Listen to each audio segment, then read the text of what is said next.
What's up, everyone? Welcome to Moments with the Marcelins. My name is June. And my name is Stephanie. We are a couple of days away from Christmas. Yeah, it's actually 3 to be exact. And if you're Hispanic, you celebrate on the 24th, so really just one. So yeah. So are you done shopping? Yes. Ask me that. Are you done shopping? No, I still got to get you a couple of stocking stuffers. Yeah. We're just different. I plan everything and write it all down. And I'm like, okay, I'm going to get this so I can deliver it on this day. And therefore that week I'm not shopping for things. And I'm leave it at the last minute type of guy. I guess I like the adrenaline rush. Yeah, you feel like you're most productive during that crunch time. That crunch time, that pressure. I can't with the stress. It's too much. I'm like, cause if I go and I can't find it, or I can't see it, I won't find something that I like, or the size, or something no. Well, I mean, I got your main gifts. I wouldn't hold that off because that would make for a bad Christmas. But just some stocking stuffers. Just I'm like, okay, that'll be there. Hopefully. Yeah. Okay. Yeah. How you feeling today? I'm good. We're in this holiday season. It's the first time it can be stressful.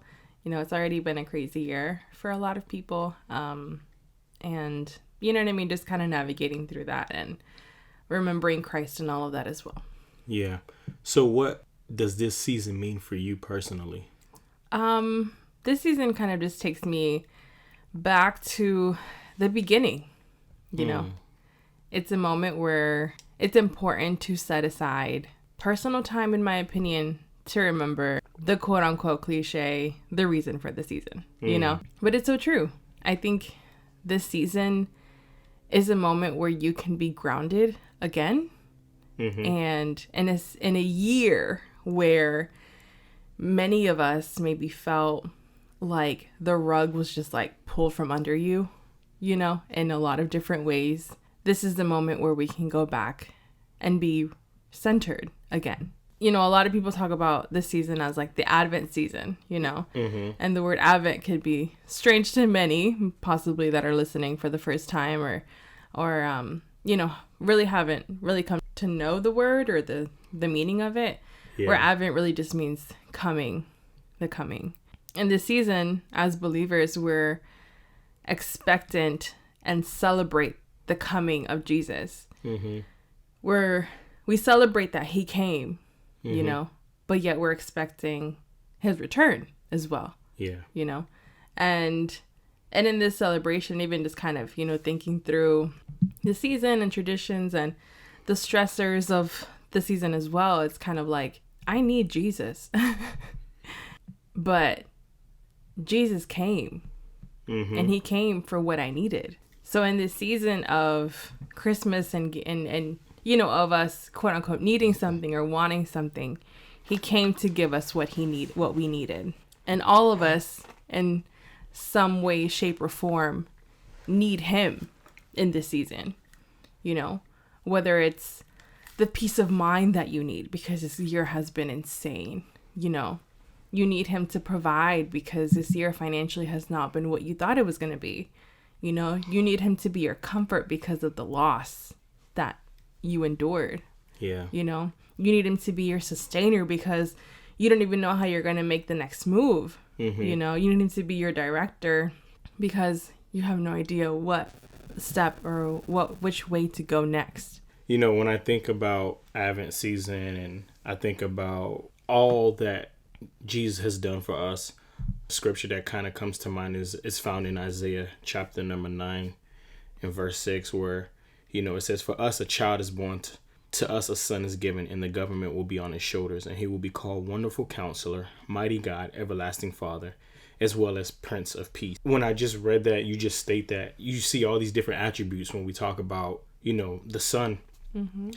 He says, he's a wonderful counselor. And when I think of a counselor, I think of someone, who is able to help us make wise decisions and also help us make plans, and his wisdom is far greater than our wisdom could ever be. And so I'm thankful for that. It stretches out further than our capabilities and or understanding. He's also mighty God. when you look at that phrase just within itself, it occurs so many times in scripture, and which literally means to be powerful and strong. He goes on to say, that he's the everlasting Father. He's forever remaining the same. Now, we change all the time. Our moods change all the time. Our attitudes change, whether we got enough sleep, whether we had our coffee. Say that again. And so we change, but he forever remains the same. Yeah. Now, when you really think about that, like, we oftentimes have been faithless to him, but yet he's remained faithful. He's the same today, yesterday, and forevermore.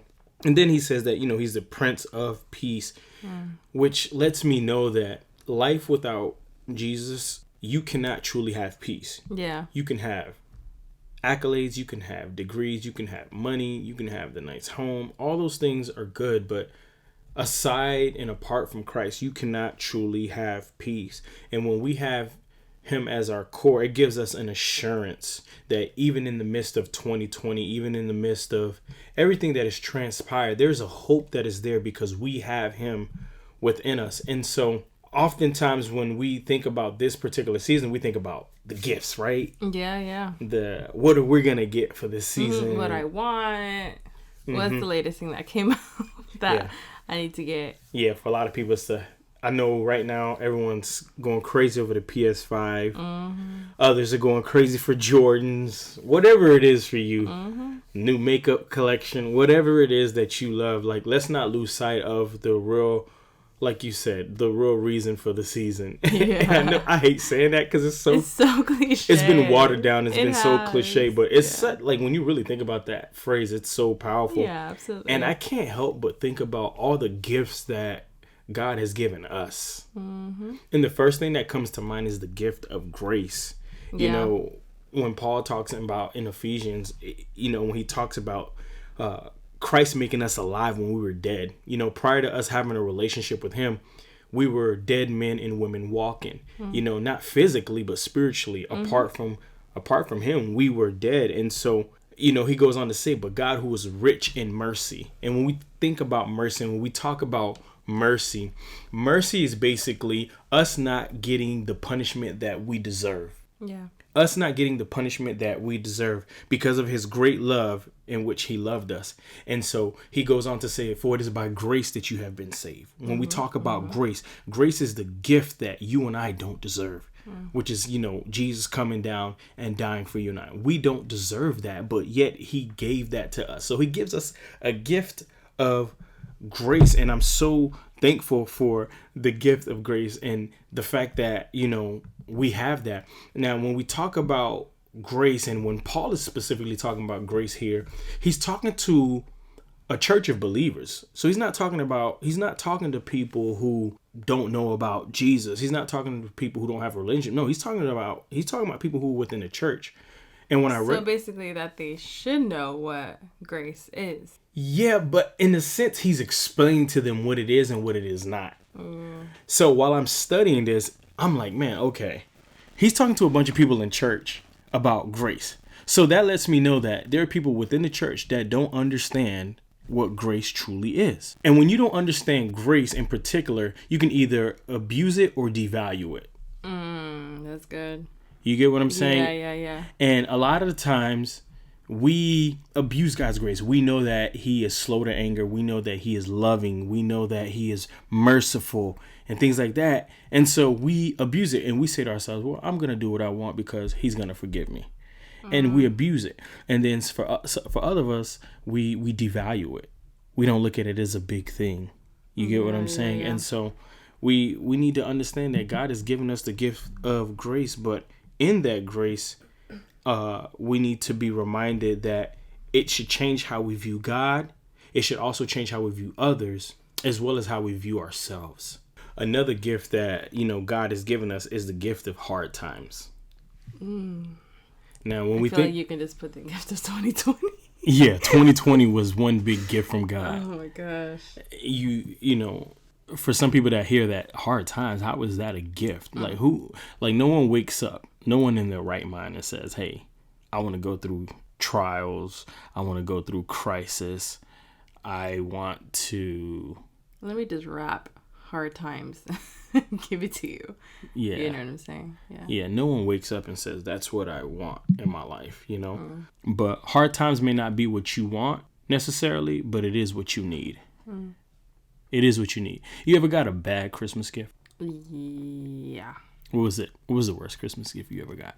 I wouldn't say it's like the worst, but like, you know, someone didn't like put thought or effort. They just probably grabbed and re-gifted something. I got Valentine's socks in Christmas one year. And I was just kind of like, did you just have these in your drawer? Just gave it to me. And then like, you know that it was like not it.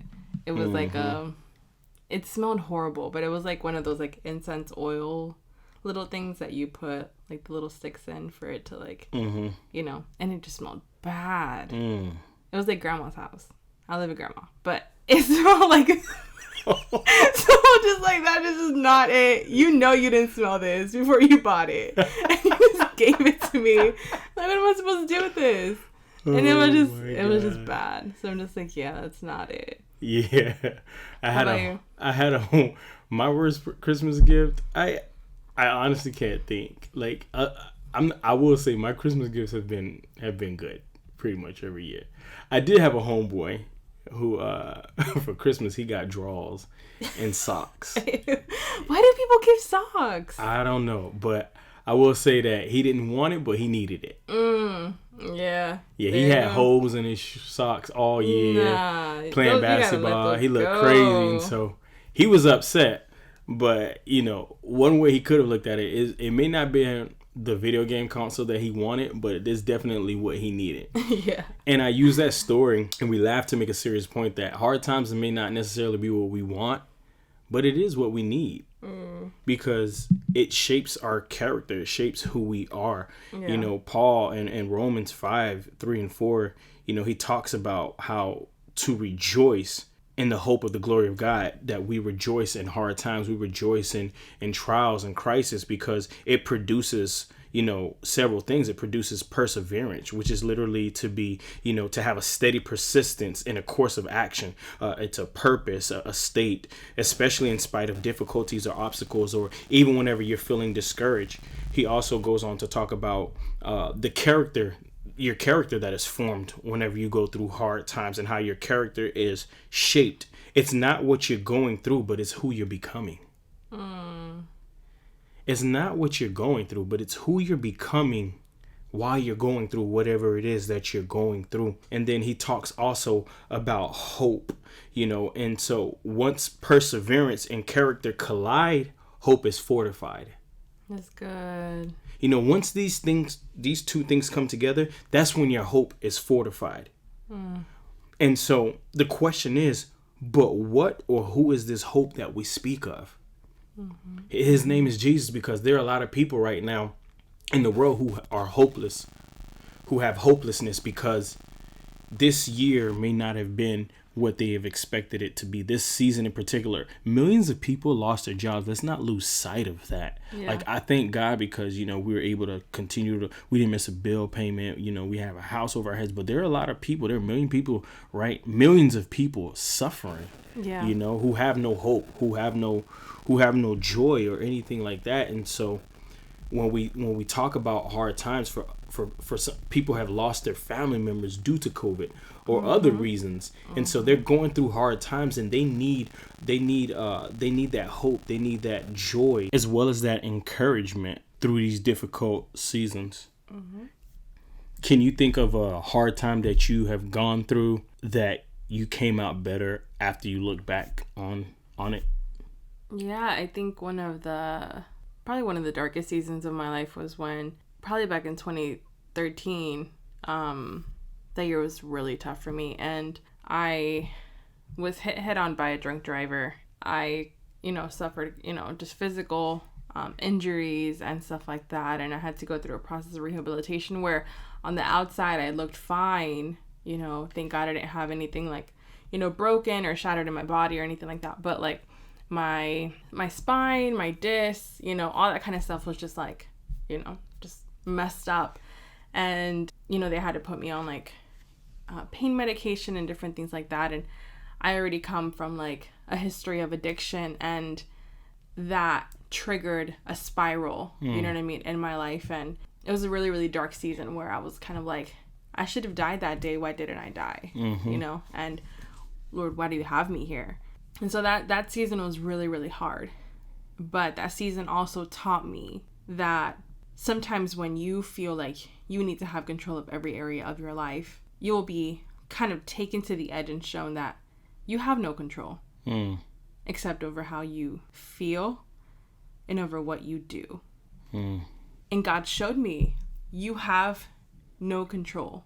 Now, is this something that you want to give me? Like, you've tried everything, you know what I mean? To find purpose, to find, you know, direction, to find peace, to find love. You've done everything. Now that all these things didn't work, you have one option. Like, do you want to allow me in that and heal and mend and restore? And I remember one day, just that night, I was just like, you know, it was just a really dark night. And I was like, God, like, I don't know what to do. Like, I have no idea what tomorrow is going to look like. If you say who you say you are, if you are who you say you are, like, do something in my life. And then probably 2 weeks later, 2 or 3 weeks later, if I remember correctly, was when we went to Daytona Beach. And you know the story, and probably we'll get into it into another week, but where literally someone from Orlando and a group from Orlando was in Daytona Beach, where me and a couple of friends were having like a birthday celebration, just there hanging out, and they invited us to church in like in our city. And so it was just so random and weird that things just kind of, you know, began to kind of fall into play after that. But it's in those hard seasons that he does mold your character. You know, he does remind you that you are the clay in the potter's hands. And I feel like that moment of my life was so defining. Like, I know that all of us have like those like literally like forks in the road. Like, yeah, we're put in those moments where just like you have one or two options. Like, this is what it is. And that was one of those moments for me. And that moment reminded me and that you are in the potter's hands. But as painful as the hard times can be, as challenging as the hard times can be, take heart that you are actually in the potter's hands.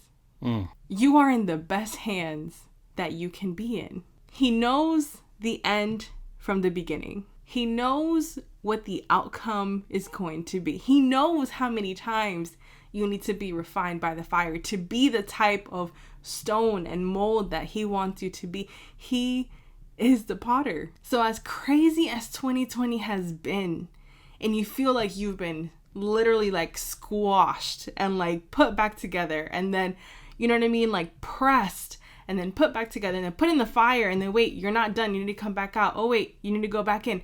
Like, the potter is controlling and navigating each of these areas. So when hard times come, do I get angry?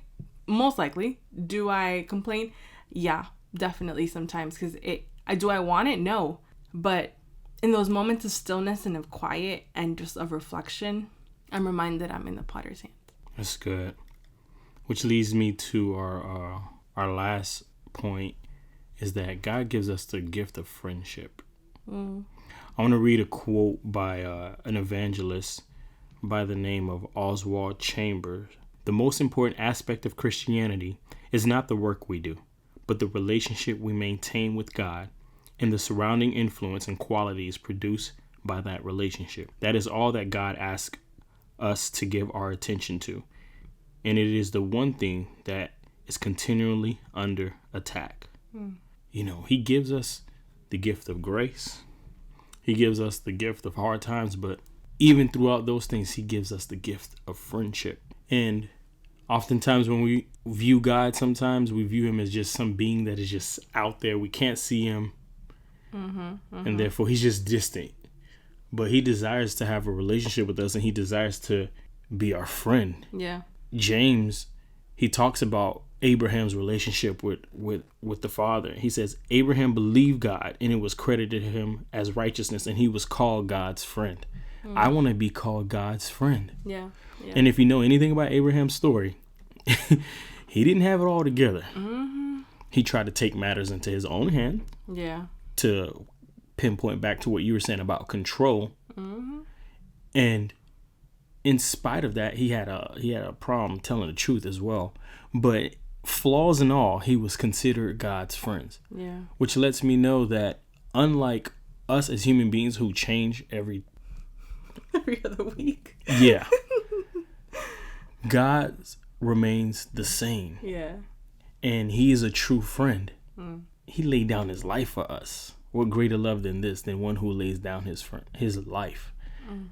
With a friend, someone you trust, someone that you can tell your secrets to, someone that you can completely be yourself and transparent with. And that's what he's desiring of us. And he gave us that gift of friendship. The question is whether or not we're going to accept that invitation to be his friend. Yeah. And not look at him as some authoritarian figure that is just angry with us and you're a failure. Like, no, it's not that at all. You know, that's what religion does. Yeah. It's based on performance. No, but he was credited as righteous because he believed. And the fact that he believed, because he believed, he acted on his belief. And so our works we can't earn God's love with our works. Yeah. But an evidence that we do believe is the work that we do for God. And we need to be reminded that we are his friend. He's our friend. There's a lot of gifts that God gives. Yeah, but we just talked about I think that yeah. the three that kind of stand out the most to us this year are those three. And yeah, he's given us the grace to sustain us through this year. You know, he giving us hard times to shape our character and teach us what it means to persevere. And yet he's reminding us that he's Emmanuel. God with us, our friend. Hope that you all were blessed by our discussion today. If you have any questions, feedback, feel free to email us. Make sure that you subscribe, that you share with a friend, and that you also leave a review. Merry Christmas to you. Merry Christmas to your family. Peace to your household. Yeah. Joy. Have confidence in Christ and that he will be with you. Emmanuel, God with us. Take care. Stay safe. God bless. And much love.